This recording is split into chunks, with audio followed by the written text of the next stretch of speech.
Hyvää huomenta. Katsokaa, hieno aamukahvikuppi. Toki se on jo tyhjä. Nyt on siltäkin jo siltä homma kunnossa. Ja joo, eikö se ole kiva, kun ei tarvitse huulilta lukea? Siellä joku kommentoi, että huulet liikkuu ja nyt kuuluu äänikin. Tai jotain sinne päin.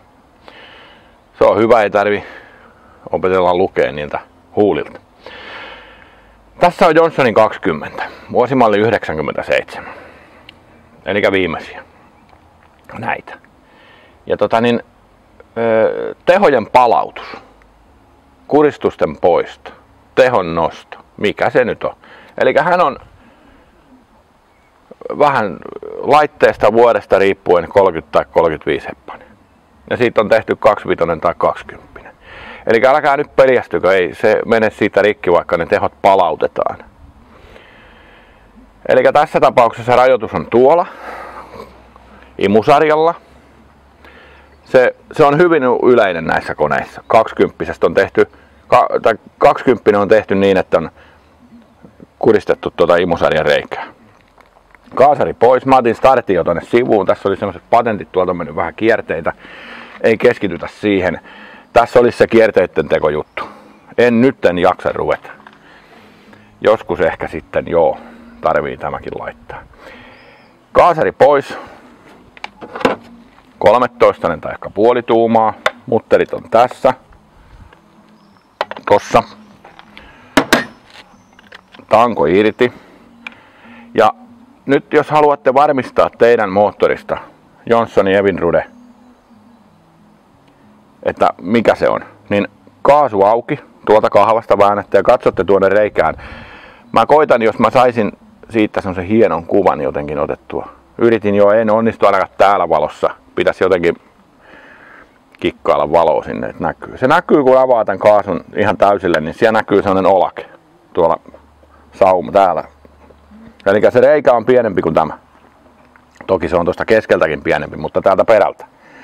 Se näkyy siellä selvästi. Se pois, niin se on 25. Eli ei maksa mitään. Otamme tästä nyt kaasarin irti. Mä otin tuon startin jo tosta. Ja jos on starttikone, niin muistakaa ensimmäisenä se virtajohdot irti, ettei tuu kipunoita. Hyvin tärkeä asia. Siellä on vähän bensahöyryjä ja bensaa valuu jostain tässä, kun roplaatte ja selvä kipinää, niin täällä palaa kulmakarvakki. Noin, ne on nyt auki. Otan ryypyn solenoidin irti tosta, se on parilla ruuvilla. En näytä nyt koko prosessia. Irrottelen nää. Kuvataan kohta lisää. Puhelin soi. Apumies tuo puhelinta. Jatketaan kohta. No niin, elikäs siellä se näkyy toi reikä. Se on se pienen nös. Elikkä ei täsmää kaasari teidän kanssa. Se on siinä se kuristus. Ja nyt tämä kaasari voi kans ottaa pois, jos on siinä haitolla. Siellä on vielä toi yksi letku kiinni tuolla, niin tää imusarjan laippa 011, se pois sieltä nyt. Tämä koko laippa täältä pois. Ja sitten isonnetaan, vedetään toi viilat, ei juuri siihen raapien raastain isommaksi. Elikkä ei ole kauhean iso homma tämä. Kaasari voi taas olla tuolla. Ja toi sähköinen ryyppy. Ja tästä sähköisestä ryypystä sen verran teille nyt, kun ihmiset ei oikein tunnu aina ymmärtävän eikä tietävän eikä mitenkä tämä sähköinen ryyppy toimii. Eli näissä koneissa painetaan, kun virta on päällä, niin avainta painetaan sisäänpäin, niin tämä sähkömagneetti ruittaa bensaa täältä kaasarilta tänne imusarjaan tonne. Sinne tulee ruisku. Aina kun painaa kerran, niin se ruittaa. Eli kun kylmänä pistetään käymään, niin 1, 2 kertaa, 3 kertaa ehkä, riippuen aina vehkeestä. Ja sitten väännetään avainta ja pikkusen käsikaasu. Sitten se lähtee kertapamauksella.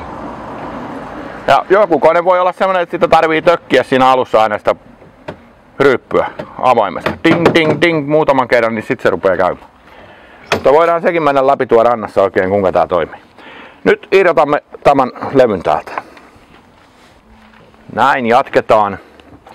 Eli sieltä on nyt kaikki ruuvit irti. Tässä koneessa on aika monessa niin yksi tommonen tavallinen, ottakaa tavallinen ruuvi, ottakaa kunnon meisseli, tarpeeksi iso. Se on tuolla. Ja nyt mä hukkasin jo työkalut. Eli tää tankovipstaakin mä irrotin tuolta tuolta kaasuvivun päästä, tuolta toisesta päästä. Ja nyt tämä täältä varoen sitten irti. Ja jos tiivistä vähän repee, niin se on voi. Olin edessä. Noin.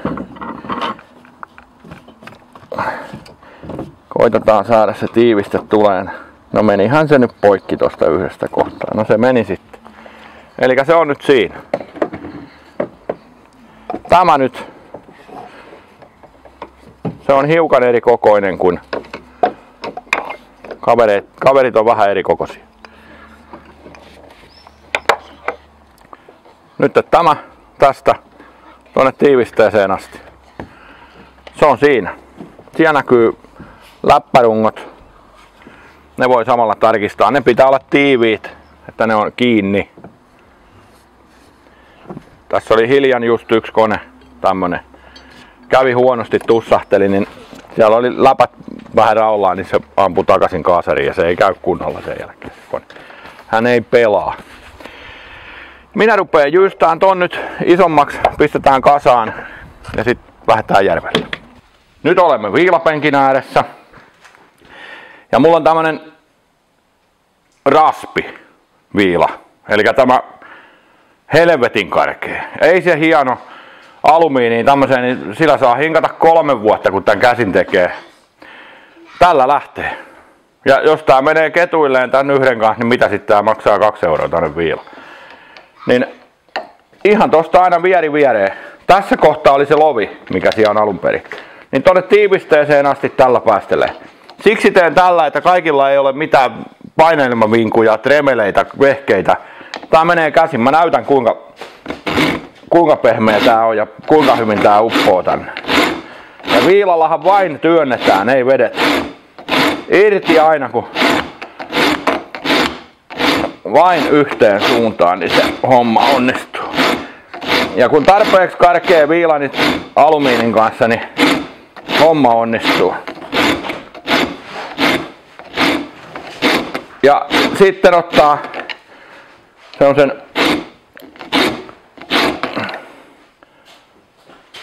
semmosen näytän kohta toisen mallisen viulan. En mä tiedä missä mun toisen mallinen viilani on. Jossain se on. No, kaivetaan kohta. Sitten noin nystyt vie tosta pois. Elikkä niin kuin näkyy. Ja nätisti pruuvipenkkiin kiinni, ettei noi tiivistepinnat mene. Mullakin on tähän ne suojakuparit tähän. Ne on taas jäi tonne. Ja pöytä on taas niin sekainen, ettei sekaan sovi, mutta näin se lähtee. Tässä voi ottaa pari huurteista samalla kun tätä viilailee ja koajolle sitten pistää emännän ajan. Ei voiskaan. Näin se. Taka voi ne huurteiset ottaa, jos siltä tuntuu. Kyllä tällä kelillä, vaikka kylmä siiderikin ahto jäillä, niin ei se huonoa ajatus. Kello on 9:30 ja mä oon ihan hiestä märkää, mä en oikein mitään ole tehnyt. Näin. Tonne tiivisteeseen asti mennään. Tehdään tämä nyt näin. Käytetään niitä vehkeitä, mikä mahdollisesti kaikilla löytyy. Sen jälkeen se putsataan oikein huolella. Putu pois, kun tarkistetaan kaikki, ettei tonnekaan reikään mene mitään. Joka paikasta mössö pois ja sitten kasataan. Mä jatkan viilailua. No niin, nyt se on rustattu ton kokoiseksi. Elikkä nyt se on isompi kuin tässä kaasarissa. Nyt siinä on varaa vaihtaa sinne se, vaikka se 30 kaasari 35. Niin ei ahdista. Se nyt paikalleen sinne ja nippuun vehkeet. Otetaan kamera auki. Mä kasaan tän, sitä nyt ei tarvitse teille näyttää. Te kun ootte purkanut sen, niin te osaatte sen kasatakin. Lähdetään järvelle, koitetaan mitä se vaikutti. Venehän kulki 43 kilsaa tunnissa. Tällainen. Katsotaan mitä toi vaikutti. Ja tossa mulla meni semmonen vartti kun mä käsin sen viilasin. Siinä ei mene kauan. Muistakaa pestä huolella metallin silppu pois ja varmistakaa että tiivistepinnat on ehjät. Että se on tiivis. Se ei saa vuotaa tuolta.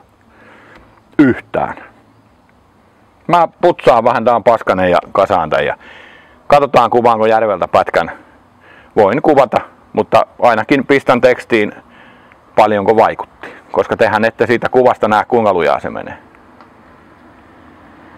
Jatketaan. Noniin. Se olisi, Ismo Leikola on taas paikalla. Se olisi säädetään vähän vaihde. Tehonnosto onnistui, tai palautus. Ei, tehonnosto, niin tehon palautus, osittainen palautus. Vene lähti liukuun huomattavasti kevyemmin. Ei tarvinnut vetää ihan tuppinurin. Kulkua tuli semmonen 4-3 sinne 4-7 nyt oli vauhti. Eikä mihinkään muut ei koskettu muuhun kun käytiin siellä Kaasarin levyllä, imusarjalla. Kaikki pysyi ennallaan muuten. Elikkä sen verran se vaikuttaa. Elikkä solmuissa 2-3 ja nyt meni 2-5. Elikkä sen verran sieltä tuli muutosta suurin piirtein. Ja siis tosiaan se liukuun lähtö, eli sitä alavääntöä voimaa tuli vähän lisää. Ja ihan tiedoksi nyt niille, jotka nyt miettii tätä, nyt pistetään vehkeet kulkee. Eihän se 5 heppaa ei ole ihan kauheasti, tässä niin kuin, eikä missään. No toki se on 5 heppaseen, jos se tulee 5 heppaa lisää, niin se on paljon. Tässä se on nyt 1/4 tavallaan. Mutta ja siinä näkyy Vatorin peräpeili, se on top-koltti vedetty vaan ylittä, sisäpuolella ei ole vielä mitään. Tääkin oli joku valkoinen vain, hän ei ole oikean värinen. Siinä näkyy viimeinen mattokertakin siinä päällä. Vielä. Se kitataan vielä, siistitään, hiotaan ja värjätään oikean väriseksi. En tiedä vaikka maalais koko paati. En tiedä, sisäpuoli on ihan vielä lasikuitu pinnalla, en ole siihen keskittynyt, kun on vähän muuta tekemistä. Mutta ton näköinen peräpeilistä tuli ja se nostettiin tosiaan se rontti 10 senttiä ylemmäs. Ja vähän muotoiltiin kulmiakin, ettei ole niin kantikkaan näköinen. Mut sillain se tulee sen näköiseksi. Toki viimeistelemätön. Niin kuin on tekijänsäkin. Siellä oli liuta kysymyksiä kaikenlaista, niin vastailen niissä kun kuvaillaan eli en järvellä nyt kuvannut mitään. Kävin vaan siellä niin sanotusti polttamassa, grillaamassa itseni eilen.